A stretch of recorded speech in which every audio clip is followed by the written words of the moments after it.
Padahal Mbak Novi sudah membaca ayat-ayat, surat-surat, ayat kursi, tetapi tetap saja sosok ini tidak menyingkir sama sekali.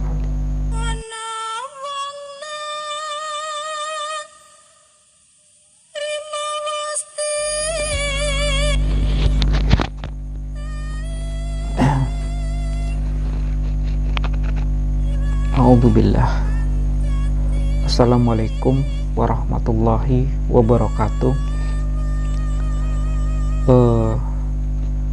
Sebelum memulai cerita, saya ingin menyampaikan terima kasih kepada teman-teman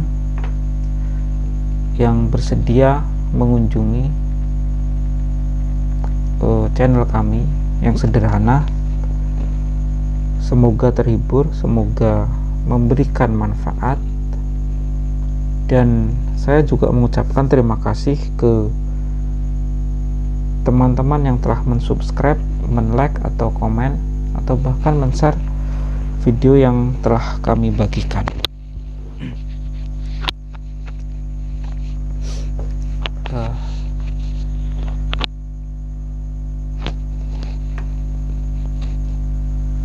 Cerita yang kali ini ingin saya ceritakan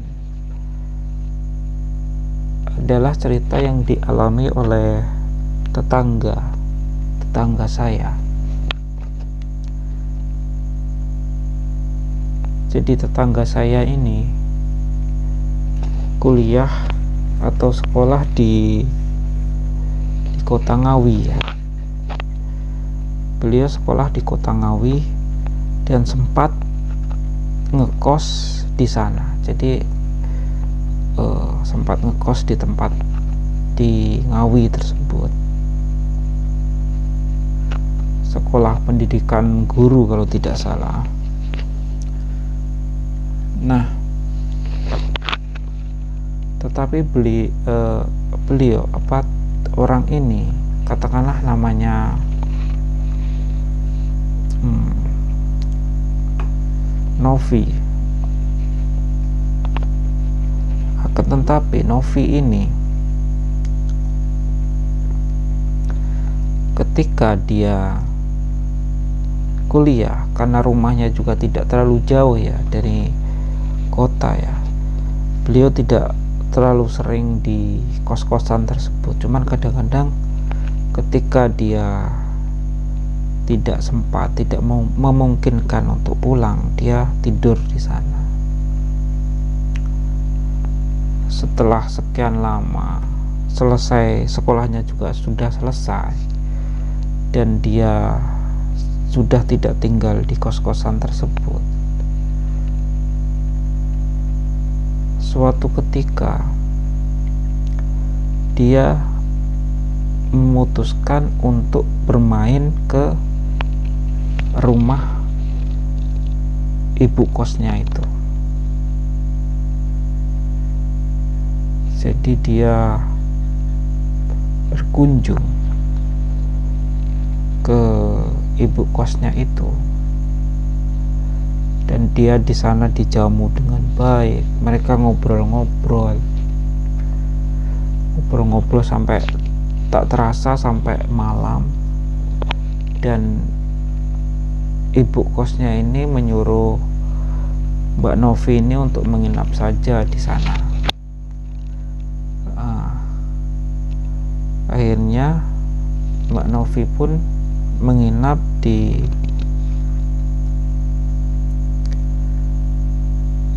tempat tersebut, di kos-kosan tersebut.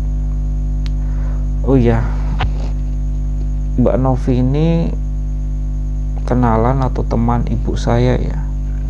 Jadi sebenarnya bukan teman saya, dan saya dengar cerita ini dari ibu saya. Nah,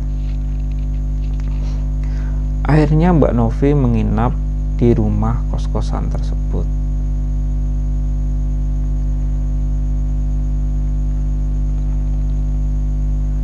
Setelah puas mengobrol-ngobrol.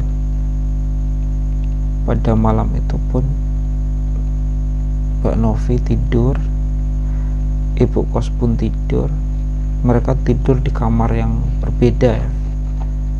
Jadi ada beberapa kamar, dan Mbak Novi akhirnya tidur di salah satu kamar yang kosong.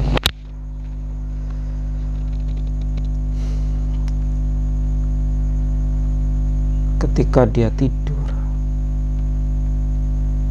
di tengah malam, dia merasa ada yang mengamati dia.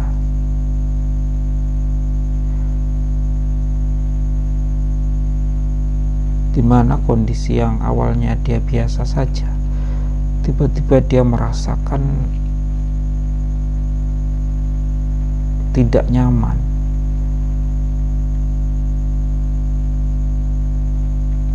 Dan di sudut matanya dia merasa ada sesuatu yang meloncat-loncat. Sesuatu itu meloncat-loncat ke kamar tempat dia tidur. Dan ketika dia melihat, ternyata ada sesosok pocong yang masuk ke kamarnya. Mbak Novi pun gemetar, ketakutan, tapi dia tidak bisa menggerakkan badannya, dan dia membaca ayat-ayat, membaca surat-surat, tapi sosok ini tidak mau menyingkir sama sekali. Padahal Mbak Novi sudah membaca ayat-ayat, surat-surat, ayat kursi, tetapi tetap saja sosok ini tidak menyingkir sama sekali. Sosok ini adalah sosok pocong dengan mukanya yang pucat.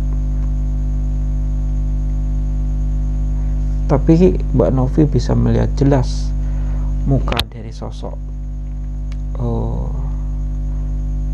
tersebut, meskipun pucat ya.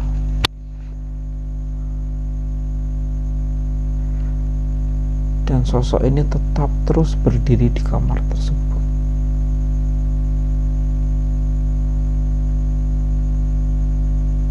Nah,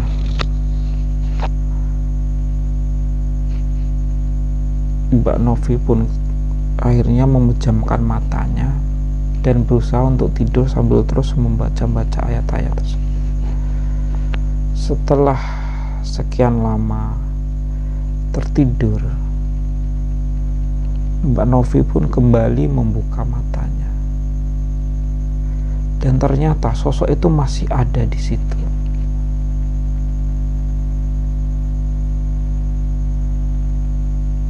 Akhirnya Mbak Novi kembali membaca ayat-ayat lagi, memejamkan matanya.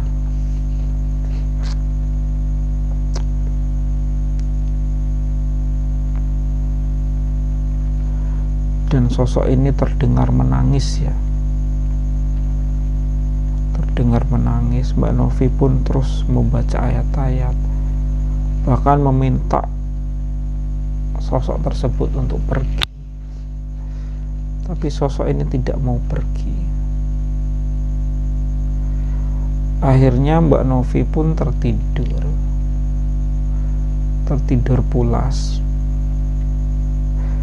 karena mungkin ketakutan atau mungkin pingsan. Yang jelas dia tiba-tiba tidak sadar lagi sampai terbangun di besoknya ya, di pagi ya, waktu subuh. Setelah itu dia bangun, sholat, dan beraktivitas seperti biasa, ngobrol-ngobrol lagi, membantu-bantu memasak dan makan dan seterusnya. Nah, setelah selesai melakukan semuanya itu, Mbak Novi mau berpamitan untuk pulang, dan ketika itu dia main ke kamar ibu kosnya. Nah, ketika dia main ke kamar ibu kosnya, dia melihat ada foto di dalam kamar tersebut.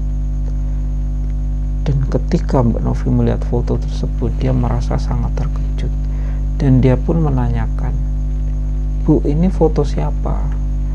Akhirnya ibu kos pun menceritakan itu foto anaknya, dan ternyata anak itu sangat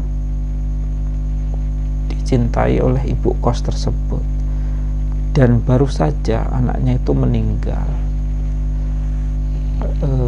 kalau tidak salah karena kecelakaan ya. Dan itu membuat ibu kos ini menangisi anaknya itu tiap hari, jadi tidak rela, karena itu anak yang sangat disayangi ya. Jadi dia seakan-akan tidak rela kalau anaknya itu meninggal. Nah, karena ketidakrelaannya ini, ternyata sosok anaknya ini tiap malam itu kembali ke rumah tersebut. Jadi dari cerita-cerita ternyata sosok itu, sosok pocong itu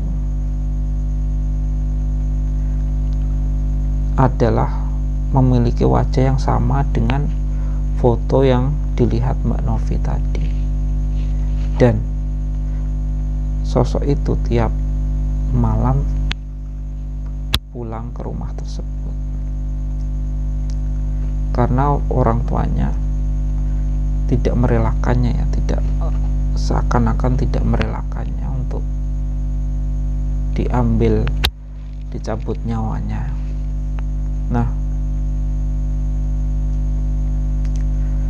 ketidakrelaan manusia ketika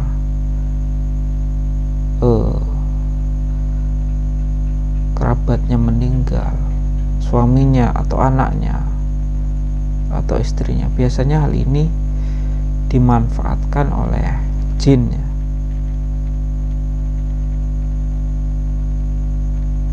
Mereka akan menyerupai keluarganya itu untuk membangun hubungan dengan manusia atau menggoda manusia. Kadang-kadang juga jin korinnya. Jadi setiap manusia ini ada korin. Kata Rasulullah,